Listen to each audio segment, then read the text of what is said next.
Estamos de volta para o primeiro bloco do programa Tribuna Livre. Doutor Anastácio, o que é que o senhor destaca nesse início de campanha eleitoral?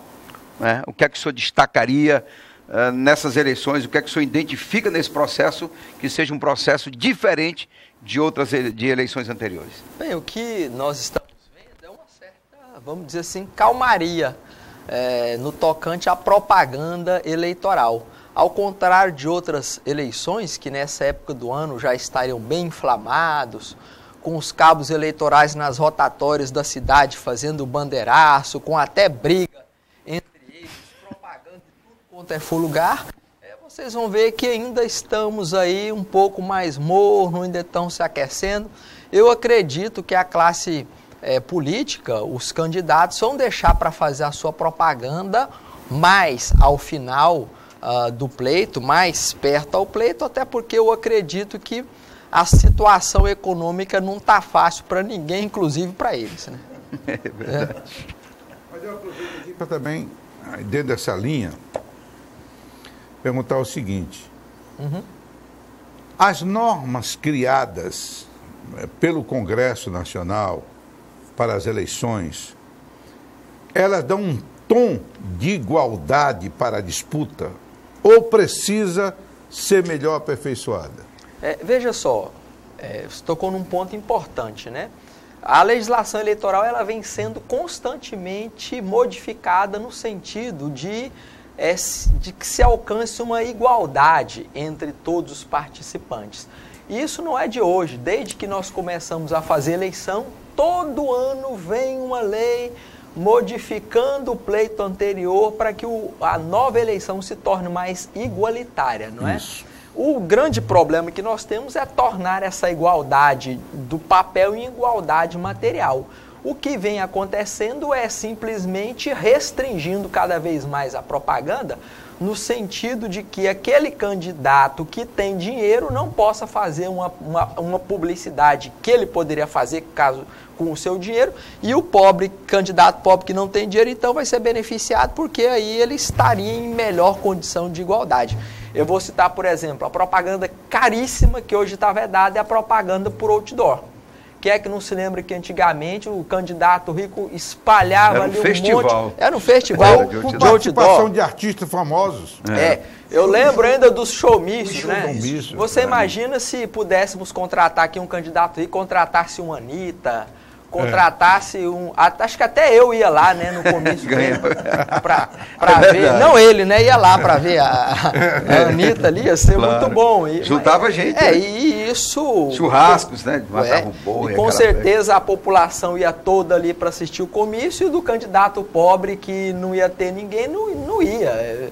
Isso desequilibrava o pleito. Então, a justiça eleitoral, não é nem a justiça eleitoral, a justiça eleitoral só cumpre o que o Congresso Nacional ele determina. Me permita eu me dirigir aqui à doutora Luciana. À vontade. Né, doutora Luciana, nessa fase de registro de candidatura, está tendo alguma coisa estranha ou está tudo normal?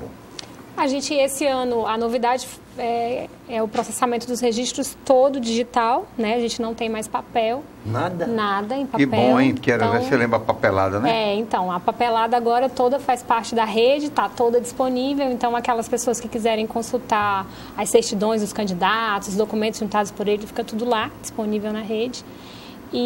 Mas assim, a gente esperava, né, a gente tinha uma expectativa muito grande em relação a isso, porque a gente não sabia como é que o sistema ia se comportar, se a gente ia ter problema de congestionamento na transmissão dos arquivos, no recebimento dos arquivos, mas os candidatos se anteciparam, a gente não teve pedidos registrados em grande volume no último dia, recebemos 2 pedidos só, dos 23 pedidos que nós tivemos coletivos, né, 2 apenas foram no último dia.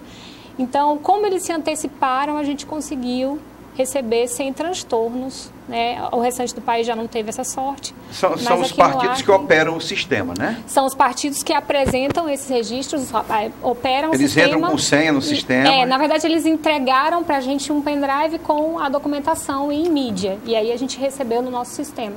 Então, hoje a gente tem 602 pedidos de registro que estão tramitando via web para qualquer... 602 compreendendo governador, Senado, sim, federal, e estadual. E os 23 pedidos de partidos e coligações, né? Cada partido e coligação encaminha um pedido com seus candidatos.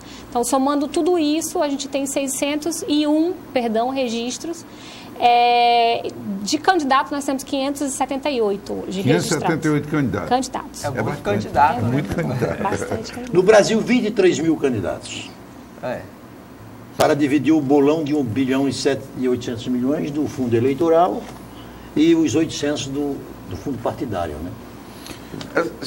À vontade. Não, pois não. Doutor Anastácio, nós que somos de uma geração que já está passando, principalmente o Narciso, nós gostaríamos, antes de a gente ir embora, de ver um país com uma legislação, eu diria quase que permanente. Não haver essa necessidade de, em toda eleição, Mudar, né? mudar. Porque isso é um complicador, não só para os operadores do direito, mas também para os próprios partidos políticos. Por exemplo, algumas coisas foram feitas nesta eleição que já melhorou, deve melhorar um pouco, né, Narciso? Nós debatemos aqui, por exemplo, a cláusula de desempenho é uma coisa importante, a proibição de coligação é uma coisa muito importante. Eu ainda acho que o voto distrital viria depois, viu? Né? Coroar. Porque você teria um partido lançando um candidato por seu distrito, né? Diminuiria, sim, a questão financeira, a disputa financeira. Um partido estaria todo voltado para aquele candidato. E eu vou citar o exemplo. No Acre, não vamos querer me prolongar muito, mas só dar o exemplo. Como é nociva a questão financeira contribuindo. No passado, que poucos aqui ainda se lembram, aqui no Acre, teve um candidato que veio de fora, chamado Armando Leite. Ele vinha representando os empresários da área da construção civil. Nunca ninguém ouviu falar nesse cara aqui no estado. Ele conseguiu montar uma estrutura nos 7 municípios até então existentes, de avião, pelo menos 3 aviões ele trouxe para cá. Construiu o aeroporto em Manso Lima, que não tinha isso aqui. Colocou veículos que nem tinham muitas vezes nos nossos municípios naquela época. Enfim, venceu a eleição à custa do poder financeiro. Isso, felizmente, essas medidas todas que nós estamos discutindo, acabou. Não é isso? Eu acho que você toca num ponto que é muito mais do que um problema eleitoral. É um problema de representatividade que precisa ser discutida no que nós chamamos de reforma política, que é a mãe de todas as reformas, que o Congresso, infelizmente, vem adiando sempre isso. Quando toca, é sempre para fazer uma perfumaria ou outra, nunca para fazer uma mudança realmente estrutural no sistema político e eu acredito que é a mãe de todas as reformas. Sem que a gente faça uma reforma política, todas as outras reformas, elas saem prejudicadas. E o pior que eu acho é que nós já estamos colhendo as consequências dessa letargia, dessa demora na reforma política, porque nós estamos vivenciando um processo de demonização da atividade política. É um processo que está avançado, inclusive, em que a atividade política ela é vista pela população como deletéria, não é? E numa democracia constitucional... Podemos dizer, como criminosa. E numa democracia constitucional, já dizia o ministro Gilmar Mendes, isso aí ele tem, não posso discordar com ele de inúmeros aspectos, mas nisso ele tem razão, a atividade política é gênero de primeira necessidade. Nós não temos como sair da situação que nós estamos sem a atividade política que se faz essencialmente com políticos. É isso. A outra saída é a ditadura. Que seja de direita ou seja de esquerda, todo jeito é ruim. Todo jeito é ruim. E eu não sei a quem interessa essa demonização da atividade política. O povo é que não é. E o povo, às vezes, ludibriado, está numa forma tal que chega até a pedir ditadura. Né? A gente vê em grupo de WhatsApp, na época da ditadura militar era muito bom, é isso, tem que voltar à ditadura mesmo, e a gente ouve esse tipo de, vamos dizer assim, de bobeira, uma bobeira por aí, com muita tristeza.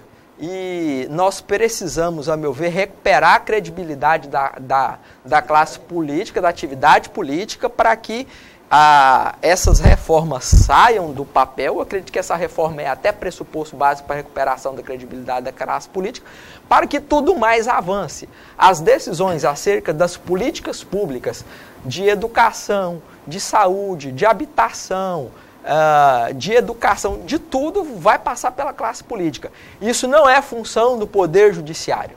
Isso não é função do Poder Judiciário. Agora, você não acha que a própria classe política ou os políticos eleitos, também, não generalizo, é bom a gente fazer a distinção, nós convivemos no Congresso Nacional durante alguns anos, nós temos que fazer essa distinção, digamos, você tinha 513, ou nós temos hoje 513 deputados, deve ter uns 100 pilantras ali dentro.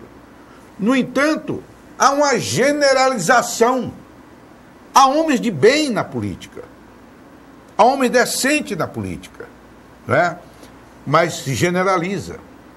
E essa generalização, por atos cometidos por esses pilantras, acaba comprometendo toda a imagem. Ô, doutor, a senhora já viu que o programa aqui está meio misógino, né? Está discriminando a mulher. Então eu vou me dirigir para a senhora de novo. Você tem alguma coisa contra... As mulheres? Sim. Não, que eu vi com 55 anos. Doutora, me diga uma coisa. Né? Eu já disputei 6 eleições. Só Ganhei 6. Ganhei 3 e perdi 3. Saí empatado, hein? Eu imaginei que era mais. Você perdeu o número por causa do coeficiente partidário, da sua legenda do partido, né? Estava acompanhando. Hein? Estava acompanhando. Essa derrota deve ter doído, hein, Nath? Não, que é uma deficiência do sistema, né? Pois então, quando chamado voto você proporcional. teve mais votos do que o outro candidato que acabou assumindo, né? É verdade. O assunto aqui já está para além de discussão de propaganda eleitoral, né? Mas vai chegar. O doutor Anastácio já deu aqui um pronunciamento assim de um magistrado. Ele já deu uma aula. Uma aula boa de ciência política. Se queria, não porque ele é meu vizinho, não, mas ele é brilhante. Eu, candidato, digamos, se eu fosse candidato a deputado federal, a estadual, a qualquer coisa. Como é que a justiça avalia o abuso da propaganda em si mesmo? Vou dar um exemplo.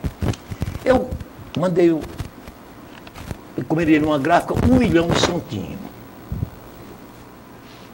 Só registrei, na minha prestação de conta, 20 mil santinhos. Como é que fiscaliza essa relação do oficializado com o não oficializado? A Justiça Eleitoral, quando vê na rua o abuso dessa propaganda, também busca investigá-lo? A questão da prestação de contas a gente recebe uma cobrança bem grande da sociedade por conta disso, né? Então, o que está acontecendo? Os sistemas eleitorais, eles estão formando uma rede. O que está acontecendo hoje em dia? O sistema de prestação de contas é interligado com o da Receita e é interligado com o de vários outros sistemas, de forma que o gasto feito numa determinada gráfica, ele vai ser de alguma forma declarado. E se aquele candidato não apresenta, é muito provável que isso dê uma inconsistência de fato na prestação de contas dele. Pode até não ser detectado no momento, porque a gente tem eu considero uma falha muito grande da lei, o fato de uma prestação de contas de eleito, por exemplo, ela ter que ser julgada até o dia da diplomação. Quer dizer, o candidato acabou de ganhar uma eleição, ele tem aí 30 dias para entregar as contas são entregues no início de novembro e essas contas têm que estar julgadas até o dia da diplomação, que é 19 de dezembro. Então, assim, é um período muito curto para você analisar uma contabilidade grande. Imagina aí um presidente da República que tem que obedecer esse prazo, né? Um candidato ao governo, ao Senado, que a gente está falando de milhões, bilhões às vezes, em reais. Então, fica complicado realmente, nesse curto espaço, conseguir chegar, né, nesse nível de rede. Mas se o abuso for flagrante... Não, e aí acontece o seguinte, fora a prestação de contas, existem outras ações. É possível entrar, por exemplo, com uma representação por conta de ofensa ao 30A da 9.504, que é justamente o abuso do poder, né, econômico e a fraude nas contas de campanha. E esse prazo ele é mais além do que o prazo de prestação de contas. Já, sem citar nomes, já há casos... Aqui no Acre, não. No Acre ainda não, mas a gente tem casos, inclusive, nacionais. O fiscal disso, eu diria que não é nem a justiça eleitoral, do meu ponto de vista, é o povo, é o eleitor. É o eleitor, e a gente se rescinde muito disso, porque assim, quando a gente participa de encontros e a gente palestra, né, doutor Anastácio, eles questionam muito a justiça eleitoral, mas a justiça eleitoral, ela é um órgão judiciário, né, do poder judiciário. A gente não pode ir na rua e pegar o candidato pela gola. A gente precisa que alguém represente. E nesse ponto é muito importante a participação do eleitor. O eleitor, por exemplo, ele é uma pessoa que tem capacidade postulatória de ir no registro de candidatura e impugnar um registro, de apresentar uma notícia de inelegibilidade. Das 16 impugnações que o TRE tem lá, hoje, uma só é de eleitor. O restante foi do Ministério Público. Então, assim, a gente pergunta, cadê o eleitor? Né? O eleitor pode fiscalizar. O Ministério Público precisa ser provocado nesse caso? Não. O que acontece é que publicou o registro de candidato. Isso, publicou o registro de candidato, publicou o edital. Qualquer eleitor, o Ministério Público tem 5 dias para apresentar nesse registro de candidatura uma notícia de inelegibilidade ou, no caso do eleitor, né, uma notícia de inelegibilidade ou, no caso do Ministério Público, impugnação. Aí vai o amplo direito à defesa também. Isso, aí contestação, alegações. Eu vinha de casa hoje, o meu motorista, que convive comigo há 40 anos, ele chamava de São Paulo um detalhe. Ele dizia, doutor Narciso, nas outras eleições, por essa época, não tinha um poste desse que já não tivesse pregado de cartaz de pé a ponta.